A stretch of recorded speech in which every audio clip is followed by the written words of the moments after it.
જગ્યા ઉપર છે? અમે માંજલપુર પોલીસ ચોકી ઊભા છે. અમે અત્યારે અમે ત્યાં આવ્યા છે કે છોકરો દર તહેવાર હોય ગમે તે હોય એનો દારૂ વેચે છે અને ગાંજો વેચે છે સાહેબ. દર તહેવારે છોકરાઓને ગાર ગલોચ કરે છે. અમે તો કામ ધંધાવાળા છે બધા, કોઈ ઘરે રહેતું નથી.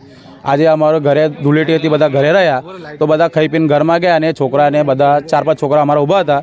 એ 10 એક છોકરા લાવ્યો અને છોકરાને માર્યો છે. એને છોકરાનું કામ તોડી નાખ્યું છે એક બાજુથી મારી ફટકો મારી.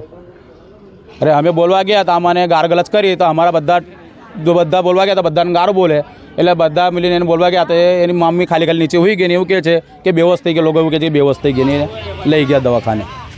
અમે પોલીસ ચોકી અમે અરજી લખવાયા તો અમને કીધું અરજી લખીને જાઓ કે, પણ અમે એવું કહે છે કે અમને કાયમ માટે નિર્ણય લાવો કે આ જ્યાર સુધી આ લોકો આને 3 વખત થઈ ગયું છે. પહેલી વાર તો એક છોકરીનો લફડો કર્યો અમારા નાતમાં, બીજો બી એક નાતમાં ઝઘડો કર્યો અને ત્રીજો વખત ઝઘડો કર્યો. સાહેબ એ માનતો જ નહીં, જ્યારે ત્યાં ફરિયામાં ઝઘડો કરે છે. એનો શું નિર્ણય લાવીએ અમે, તમે કહો અમને. અત્યારે જે વ્યક્તિએ મારીને ફરાર છે હા, વ્યક્તિનું નામ એ વ્યક્તિનું નામ મને ખબર છે. એ વ્યક્તિએ દારૂ પીધેલો છે છતાંય એને કોઈ પકડવા ગયા નહીં. એ છોકરો અહીંથી નાહી ગયો છે. એનું નામ વિશાલ વિજય ડોંડરે. એ ગાંજો વેચે છે સાહેબ. ધંધો કરીને રિક્ષા લીધી છે, એના રિક્ષામાં જ ગાંજો વેચે છે, ફરે જ આખો દિવસ.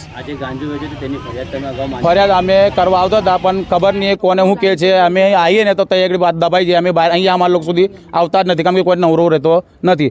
પણ અમે બહુ કદી જોઈએ છે. આજે છેલ્લે એવું થયું તો અમારે અહીં ના ઇલાજે અમારે અહીંયા આવવું પડ્યું છે. વિશાલે જે યુવકને માર્યો છે તેની ઉંમર કેટલી છે? એની 18 વર્ષની ઉંમર છે સાહેબ. તેને સારવાર માટે ક્યાં મોકલો? SRC દવાખાના મોકલ્યો છે સાહેબ. શું માંગ શું છે હવે? અમારે એવું છે કે એ છોકરાને ભલે તમે જે બી અમને એક નિર્ણય આપો કે કાલ ઉઠીને આજે અમારા છોકરા બાદ થયું છે કે બીજા છોકરા જોડે એવું ના કરે. અને અમારી નાની નાની છોકરીઓ છે ઘરે રહે, અમે સ્કૂલે જાય છે, અમે ઘરે રહીએ છીએ. અને જે ત્યાં અમારી છોકરી સ્કૂલમાંથી જાય છે એ લોકો તઈ બેહીને દારૂ પીએ છે, ગાંજો પીએ છે, વેચી પાણી માંગે છોકરી. અને અમે બધા કામ ધંધાવાળા છે. અમારા બહેરાઓ બંગલે વાસણો ઘસવા જાય છે અને અમે તો મોચીનું કામ કરે છે સાહેબ. હવે અમે શું કરીએ, આખો દિવસ અમે ઘરે રહી શકતા નથી. એને અમે કામે જઈએ તો અમારું પેટ ભરે છે. અને હાલ તમે સમગ્ર સિકોતર નગરના રહેવાસીઓ માંજલપુર પોલીસ સ્ટેશન આવ્યા છો ફરિયાદ આપવા માટે. પોલીસ દ્વારા શું કહેવામાં આવે? પોલીસવાળા એવું કહે છે કે તમે એક અરજી આપી દો પછી અમે નિર્ણય જોઈએ. પણ અમારે એવું છે કે તમે અરજી લો, પણ અમારે એવું કહ્યું, અમારે એવું અરજીમાં લખવું છે કે આ ગાંજો વેચે છે અમારા સિકોતર નગરમાંથી, એને એક તો ભાડે કંઈક મોકલો, નહીં તો પછી એને એવું કહો કાયમ માટે એનો બંધ કરાય તો કે આ બધું ધંધો બંધ કરે વ્યવસ્થિત રહે. બીજું કંઈ નહીં. વાર તહેવારે અમે શાંતિથી તહેવાર તો કરીએ ને સાહેબ. મારો રમેશ તારાચંદ રખમાને.